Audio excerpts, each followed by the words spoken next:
access to the Skype session as well? Or Yeah.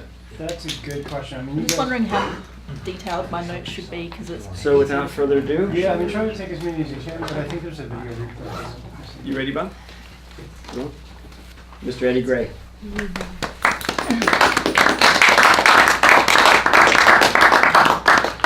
My enduring term for Gary is master, so the sculptor of sound. Thanks again for everything. Massively indebted to this man for truly giving me my break, so I'll forever address you that way. I'm super grateful, so thank you. Thank you.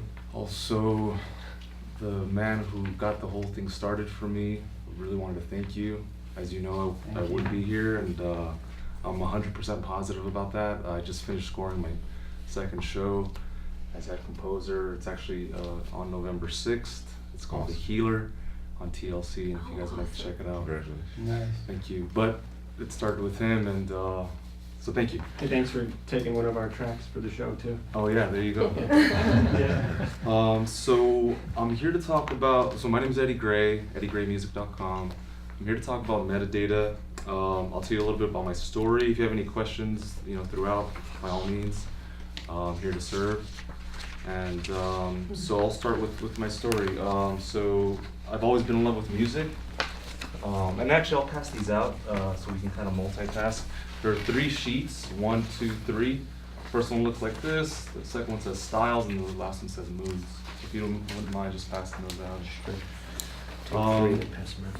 Yeah, no, this is good. Good stuff.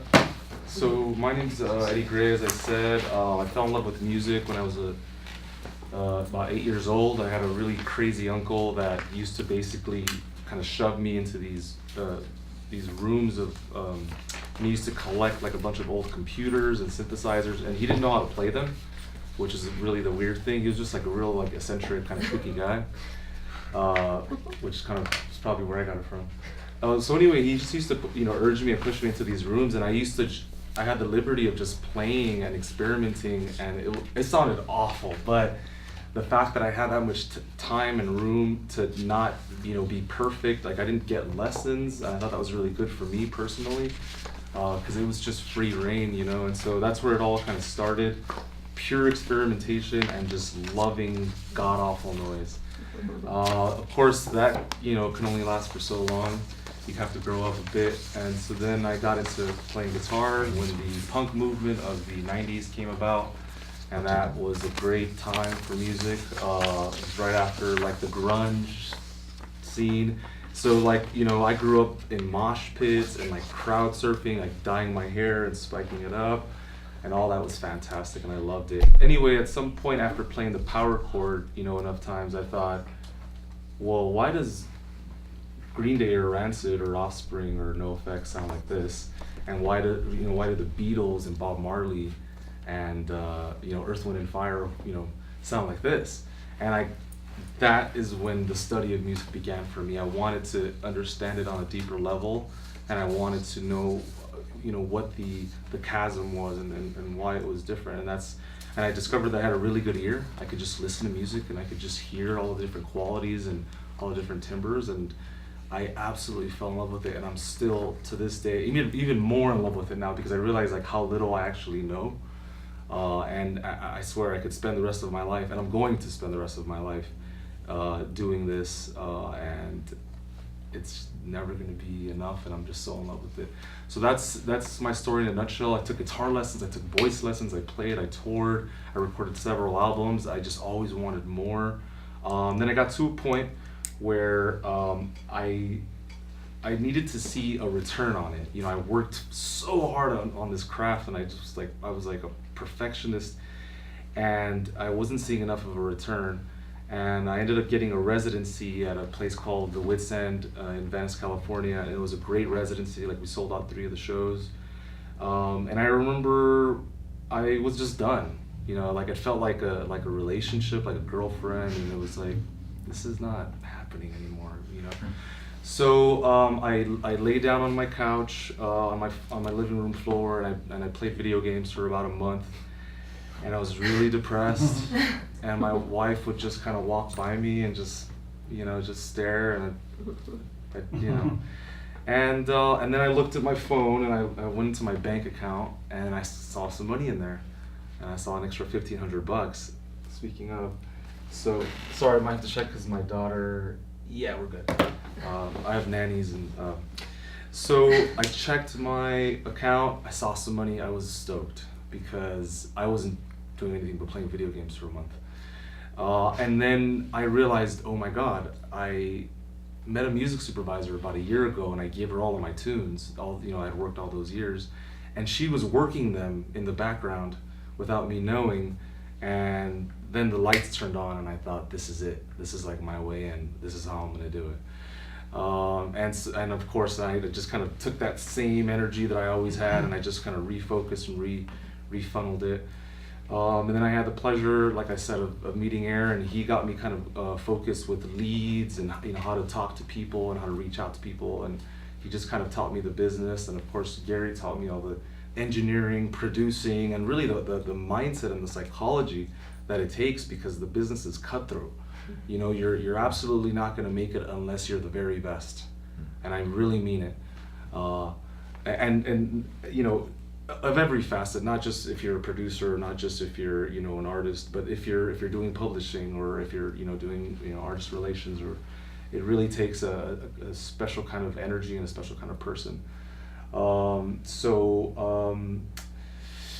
Let's see. After that, I got my break. Essentially, I got it because I talked to enough people. I wish I had a better answer, a more profound. But really, I just bumped into a lot of people. I just kept bumping into this guy, bumping into that guy, networking. As you guys know, Gary's slogan is, you're either networking or not working.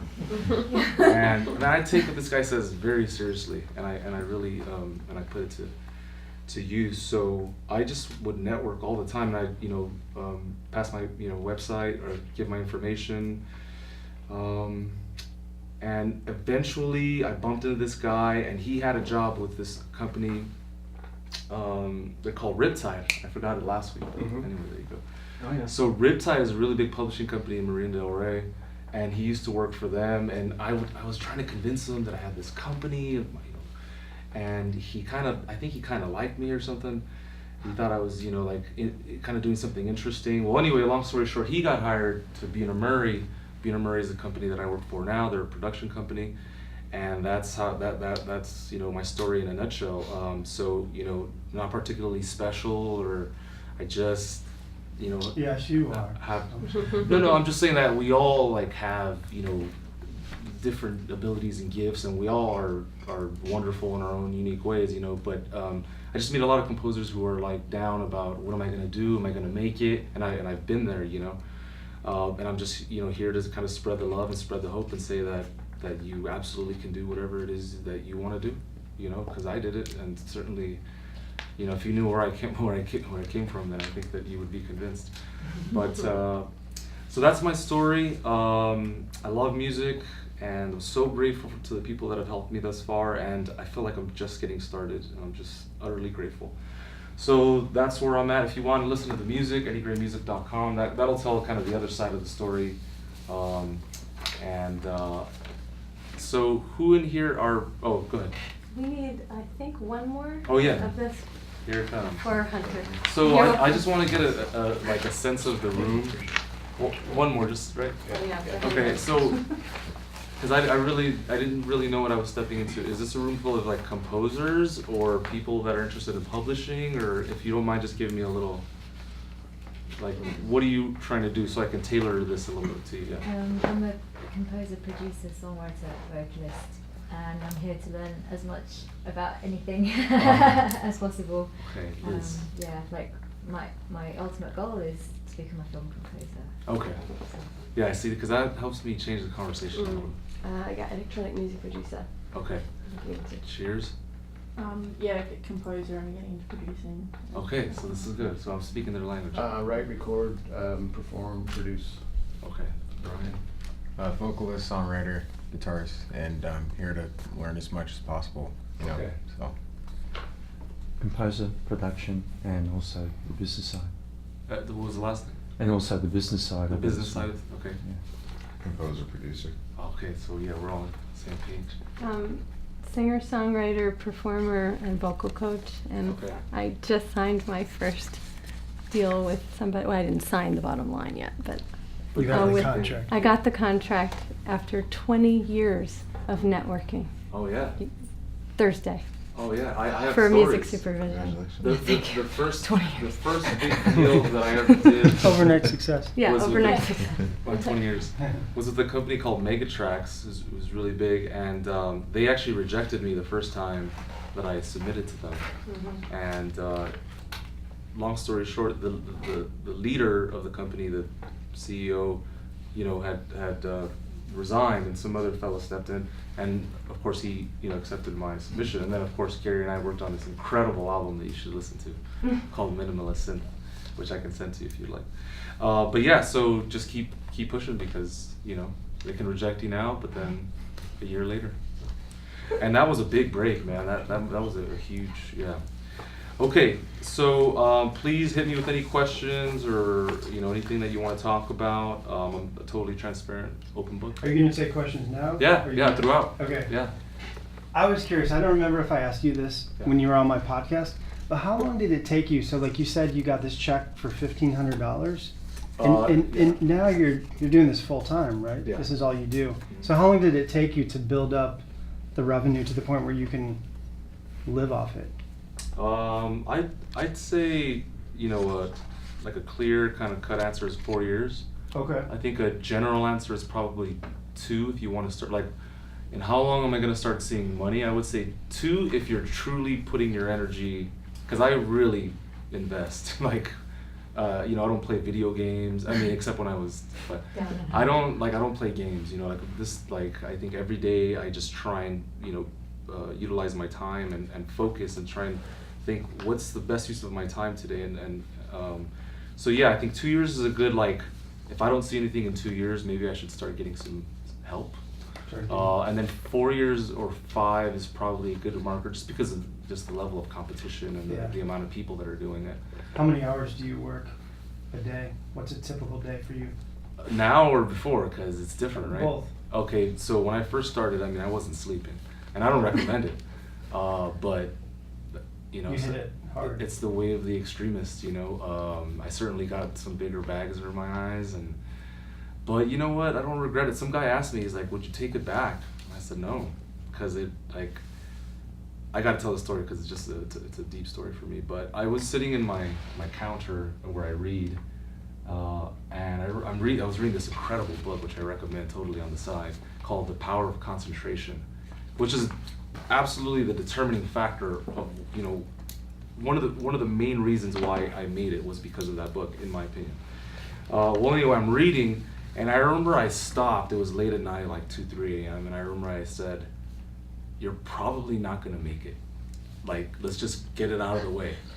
And I was so scared, like, to have to live with this idea of, all these years since I was a little kid, and just always trying, and then you're probably not gonna make it. And once I kind of got over it, like, it's possible, like it truly is possible, and I just decided, you know what, when I first started playing, I didn't care about making it. I just loved music and sounds, and I loved learning how to, make things work, and so I said, I don't care if I make it, and I think that's like when it started happening. I just let go. You let go of the. Yeah. And I that wasn't, idea. I was just relaxed, and I just got back into the love of the music and like the passion of it. And of course that translates. People hear it. They can hear if you're like desperate. Yes. You can hear Mhm. if you're needy. That's right. Going back to relationships, you can, when somebody's overly needy. It's like, oof, So I'm not answering your question though. It was. We were talking about like how many hours a day. Oh yeah, so when I first started, I would say the first like 3. So I've been doing this for 4 years come November, okay, which is another reason y'all should be motivated, because it's only 4 years. That's why I said 4 years. But for to start, I was honestly doing 10, 12, 14, 16 hours, 18, 20, a lot. And I'd nap and I'd drink a lot of coffee, and I'm trying to stay away from that stuff now. But just do as much as you can, and wholeheartedly, I think I'm at a place now where I'm understanding that I don't have to invest as much time, and I could be more efficient. But I've done a lot of studying. To all the composers, specifically the people who are on DAWs and working, I have to spread the gospel of Gary, and it's massively important that you study the manual of your DAW. So if you're on Ableton, I'm on Logic, but if you're on Ableton or Cubase or Studio One or Pro Tools, this is not the official manual of Logic, simply because I've already read it. And this is a guy, I think he's a German, but he basically created his own 7 manuals of Logic, and I'm reading this one now. This is an entire book dedicated to 10.3.2. So I believe that the modern producer-composer, their instrument isn't the guitar, which is my first instrument. It's not the bass or drums. It's the DAW. Your instrument is your DAW, so you should know that thing inside out. And I'm not playing with that. If you take one thing away, forget about my good looks, forget about my charm, but honestly, learn the DAW. Like, I want to talk to you 5-10 years from now and be like, man, that was the greatest advice I ever got, because it was the greatest advice I ever got. So yeah, and then so now 6, 8, 10, and then sometimes I go back to my old ways, but Yeah. I would say So you've settled into a more yeah. regular. But also I have a daughter, and that takes a tremendous amount of energy. I didn't have a daughter when I first started. Yeah. So there are other things, there are other factors, but I'm being a lot cleaner now too. Like, everything's organized and simple. I know what I'm doing. I have a bunch of systems in place, which I want to talk about. So, good? Yeah. okay. Thank you. Okay, so I want to talk about metadata, and I'm going to pass around my laptop. This is the laptop that I've dedicated to my music library. Not only my own music library, but I work with a bunch of collaborators and writers. So I want you can go through my, my library, like, go ahead, don't feel shy. I just wanted to show you, like, what does it look like for somebody who's like working in the industry, like how does he have this stuff organized? And I pretty much have done all the metadata with the exception of a couple of new tunes that I just ingested. So I'm gonna just pass this around, go ahead and look around, just don't look at any personal files. And so I'm gonna start talking about this, and you guys can look around.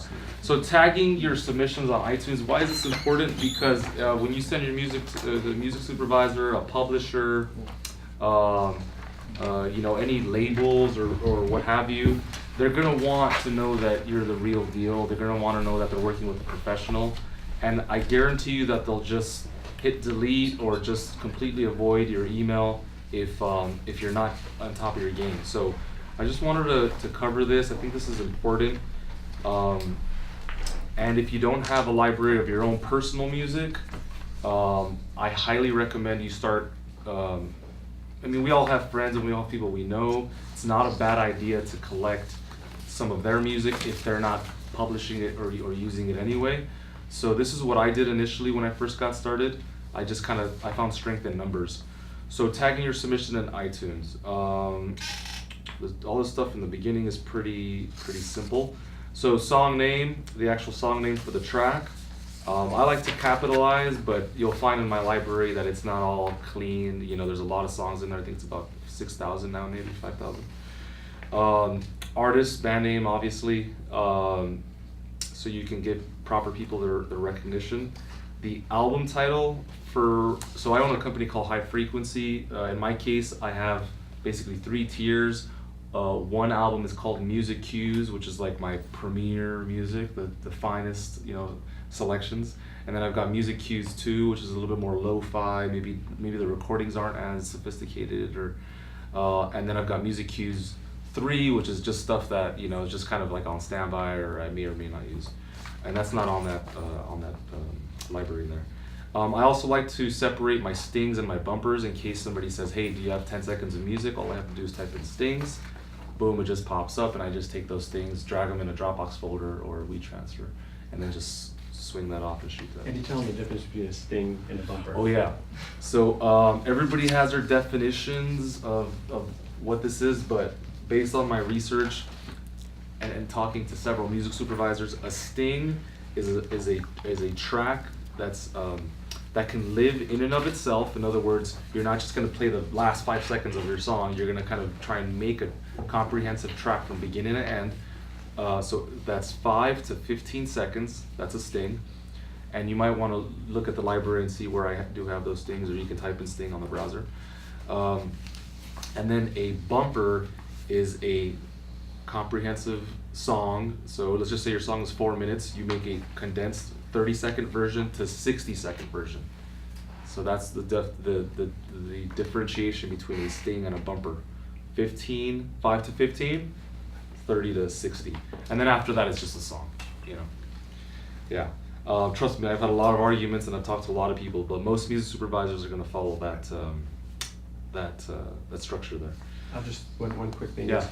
One thing you'll find out as you ask questions and get answers is that unfortunately the music licensing world and a lot of the music industry is not standardized where you might think it is. Right. And so you have to really know who you're dealing with and ask them a lot of questions. Yeah, which is probably, it's good if I insert this really quick. I recommend you have a separate hard drive that's not on your laptop, or maybe just a separate folder, but I like another hard drive, but where you have like all of your publishers, all your clients, and at the, you know, when you open that folder at the, you know, and of course you name the company and what have you, but you open up that folder and at the very top you have a document that's called submission protocol. I'll tell you why. The first publisher I ever worked with, Beth Wernick, Imaginary Friends, really incredible human being. She showed me the ropes, really taught me about like metadata and lost my train of thought there. Submission protocol. Submission protocol, thank you. So much going on. So submission, yeah, if I would do one thing wrong, if I would send her an MP3 instead of a WAV, or if I would send her 4416 as opposed to 4824, gone. Just, I'm not even gonna look at it. She's like, correct it, look at the submission protocol. So I learned early on, okay, there are some people who are very intense. So, and also they're gonna look at you and they're gonna respect you. You know, like you're being courteous, like you're taking their time into, and you're regarding their time, and you're like appreciating who they are. So I feel people like, I think it'll pay off is what I'm trying to say. Submission protocol, every client, every publisher. And when you reach out to them, like let's just say you want some more business, like there's a company that I work for called 411, and every time I'm looking for, you know, some extra cash, I'll just reach out to them. Hey, do you have any opportunities for me? And if they say yes, I've already got songs. You know, all I have to do is export them per the submission protocol, and then boom, I can just make, you know, an extra, depending if they need an album or a couple songs. So that's that. I answered that? Good? Okay, cool. All right, so composer information. This is where, you know, you need to be organized as well. I recommend you create a separate document with your, well, let me finish that thought. With your pro information, your IPI, writers and publishers, and if I'm like talking above you, you know, just please talk to me and stop me here. Because, you know, sometimes things are happening so fast and deals are about to close, and unless you have that information, you're not going to get credited, and it'll get lost in the space world of ASCAP. And I've gotten random checks from them and I'm like, what is this for? They're like, we don't know. So just throwing it out there that there's a lot of stuff that